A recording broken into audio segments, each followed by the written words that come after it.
Hello and welcome back to IM Movies.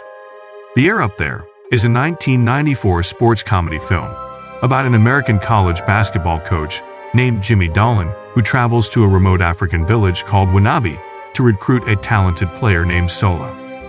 Jimmy must overcome cultural differences and obstacles, including getting circumcised. Yes, you heard it right.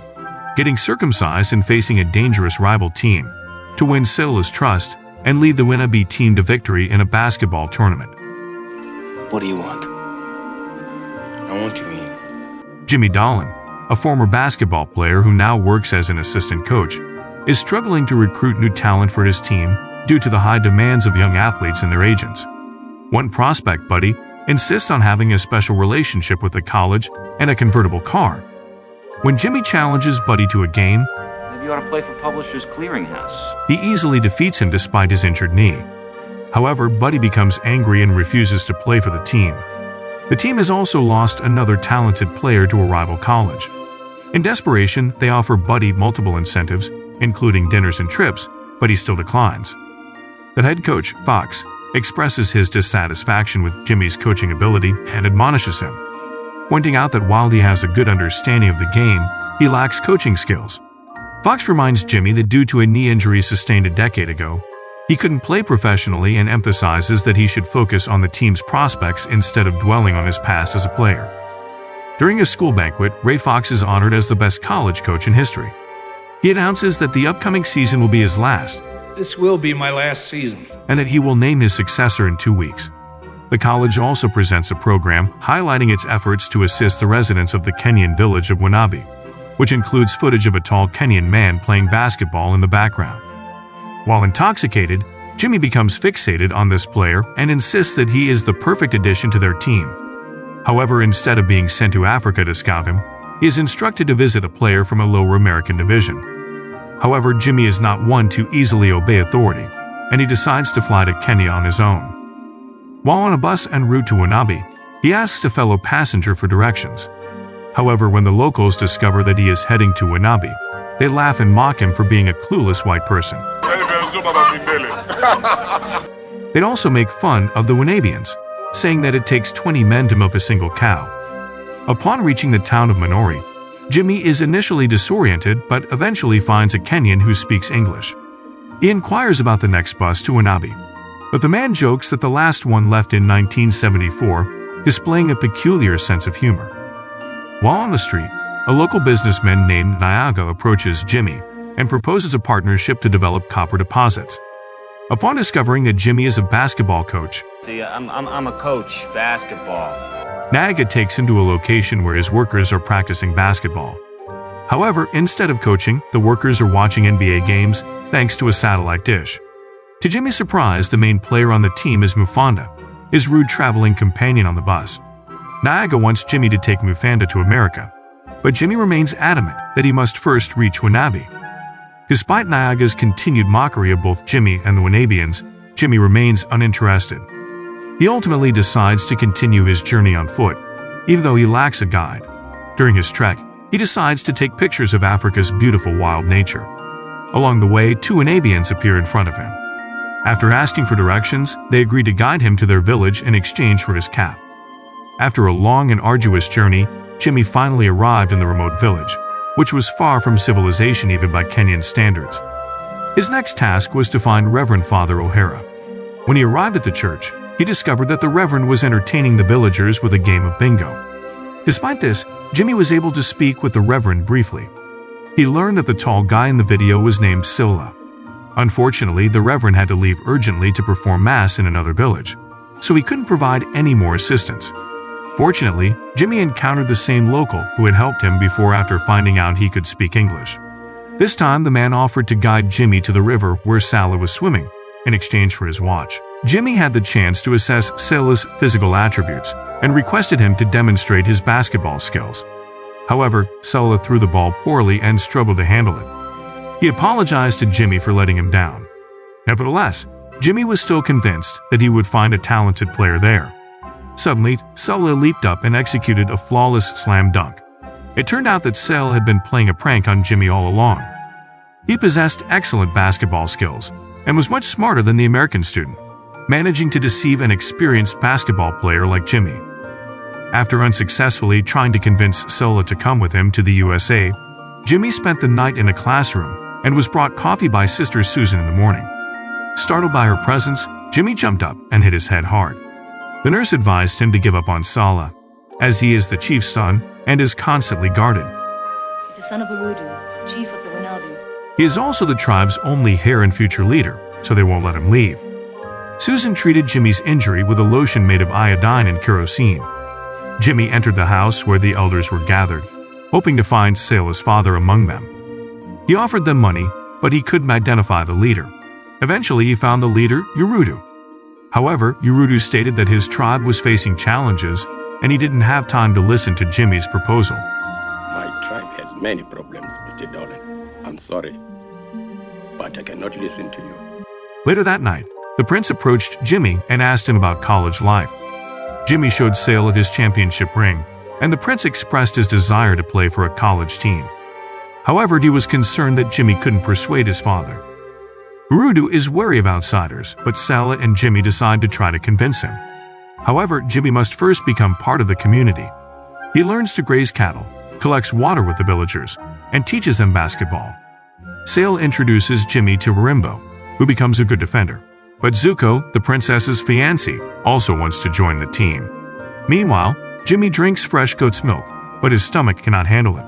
He keeps running into the bushes to pass feces. Sister Susan dislikes Jimmy's presence in Winabi, believing he only cares about his interests and is not there to help the locals.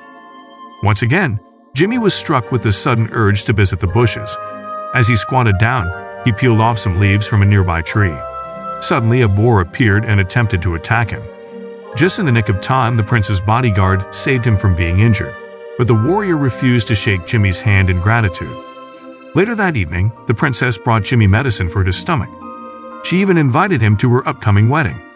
Saleh also informs Jimmy about Nyanga's ambition and how he tried to buy the land of the tribe a year ago. Saleh also reveals the presence of a copper deposit on their land, which Nyanga and his accomplices want to exploit. The chief has refused to sell the land, so the scoundrels have resorted to stealing their cattle. The tribe depends on their cattle for survival, making the situation dire. Jimmy decided to sell this camera and his return plane ticket at a pawn shop to raise funds to buy cattle for the tribe. However, Nyanga noticed this and someone warned Saleh not to interfere with the businessman. It turned out to be Halawi, Sally's older brother, who had tried to make a deal with Nyanga in the past and was kicked out by the chief. Halawi now works for Nyanga. Despite this, Jimmy was successful in purchasing a herd of cattle for the tribe, which was met with great joy. However, Urudu was not pleased with Jimmy's attempt to buy his son cows. But Jimmy was able to send a tape of Saleh's presentation to Coach Fox, Jimmy told me all about things. who believed in Jimmy and agreed to send cash. Before the wedding ceremony, Nsuko the groom undergoes a stomach incision in the evening. The main ceremony takes place at night, with the entire village in attendance. Although only a few Winabians guard the herd, Nyanga's men use this opportunity to attack the village, setting fire to all the houses and terrifying the animals. The cows stampede through the village, destroying everything in their path. Jimmy assists in rescuing the children. One of the attackers on a motorcycle tries to hit Saleh, but he is shielded by a bodyguard. In front of the chief, the entire village is burned to the ground. The tribe decides to leave and escape from Nyanga's reach, and Saleh will be leaving with them. I am a Winabi. I must do what my leader says. However, before their departure, Chief Urudu and some of his kinsmen visit Nyanga to inquire why he decided to destroy the village during his daughter's wedding. Jimmy also accompanied them, and he boasts about the Winabi women's basketball skills to Mufanda. In response, Urudu takes out a gun and shoots the TV. He then proposes a basketball match between Minori and Winabi. We'll play basketball game. Mingori versus Winabi? With all the land at stake against the stolen cattle. If Winabi wins, Nyanga agrees to leave them alone forever. Jimmy initially declines to take responsibility for preparing the Winabi tribe for such an important match, but Saleh promises to fly with him to America if their team wins, and Chief Urudu agrees to this condition. Afterward, Jimmy sets out to recruit players for the basketball team. However, Susan is strongly opposed to the idea, as the fate of the Winabi now rests in the hands of an American. In response, Jimmy argues that it is ultimately the decision of the Winabi, and he is simply assisting them. Decision for themselves. No, I'm just helping them. You do whatever you want. Even Saleh's sister joins the team. Initially, Jimmy starts with physical training, but the overweight Harimbo struggles with the exercises and even knocks Jimmy to the ground with his belly. Furthermore, promising young talent, George injures his leg during practice due to his sandals, leaving him out for a month. Frustrated, Jimmy decides to leave and go home. However, Saleh offers to play for the team and Jimmy must become an official member of the Winabi to fulfill the agreement. Jimmy is tasked with crossing the river and climbing to the mountain peak without a map. Additionally, he must undergo circumcision in the evening. Jimmy embarks on the treacherous climb without any safety gear and nearly falls to his death multiple times. Despite the challenges, he perseveres, and it starts raining heavily as night falls. Finally, at dawn, Jimmy reaches the top of the mountain. As a symbol of his achievement and commitment, he removes his championship ring and tosses it away, leaving it to remain in Africa forever. In the evening, Jimmy was put into a trance to make it easier for him to endure the circumcision. On the day of the basketball match, many spectators came from the city to the village. Like the rest of the players, Jimmy was painted with war paint.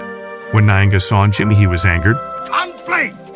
We made the rules. But Jimmy proved to him that he was now a Winabian Read it and weep. by allowing him to look into his underpants. After confirming this, Nyanga agreed. The basketball match commenced, with the Minori team initially taking the lead, but the Winabi team quickly caught up. However, the majority of the spectators were supporting the Winabi team. During one of the plays, Mufanda knocked down Jimmy and stepped on his sore knee, rendering him unable to run, forcing Saleh's sister Bisa to take his place on the court. At that moment, Coach Fox arrived in the village. The opponents insulted Bisa, grabbing her buttocks and chest, but she responded by hitting one of them in the groin with the ball, causing the referee to eject her from the game. As a result, Jimmy was put back in the game, but Mufanda elbowed him in the face once again. At the end of the first half, Susan expresses her concern to Jimmy about him potentially injuring his leg. Saleh also urges him not to play and even offers to go with him if they lose. However, Jimmy disregards their warnings and cancels the deal he made with Saleh, emphasizing that winning the game is his top priority. The Winabi team receives new sneakers and Jimmy devises a new strategy for the second half. Mufanda continues to aggressively push Saleh to the point where he is nearly stabbed by the prince's guard. The Winabi team was behind by 12 points and things were looking bleak. The Minori team was in control and Nyanga ordered his players to target Jimmy. During one play, an opposing player crawled under Jimmy and caused him to fall to the ground. He was unable to continue playing, but there was no one to replace him. Suddenly, Halawi appeared and asked for forgiveness from his father. He was allowed to play for the Winabi team. Halawi immediately scored a three-pointer, and the gap was reduced to 3 points with 2 minutes left in the game. Got 2 minutes? 2 minutes! 2 minutes of lifetime! The overweight player earned 2 more points during a timeout, just before the end of the game. Jimmy introduced a new strategy that focused on Saleh, who would be left alone with Mufanda and must try to confuse him. In the final moment, Saleh made a stunning slam dunk by throwing the ball between the opponent's legs, securing the Winabi team's victory in the toughest match. Even Sister Susan kissed Jimmy out of joy. At last, Saleh, the new star of the college team, was introduced to the school, and Jimmy Dolan rightfully became the new coach. Saleh's bodyguard also joined him. The movie has a strong message about overcoming cultural barriers and differences to achieve success. It shows the importance of perseverance, teamwork, and respect for other cultures in achieving a common goal. The film also explores themes of trust, friendship, and loyalty, highlighting the importance of building meaningful relationships to succeed in life. And that brings us to the end of this video. What do you guys think about this? Let us know in the comments section below. Don't forget to give us a thumbs up and hit the subscribe button for more. See you in the next video.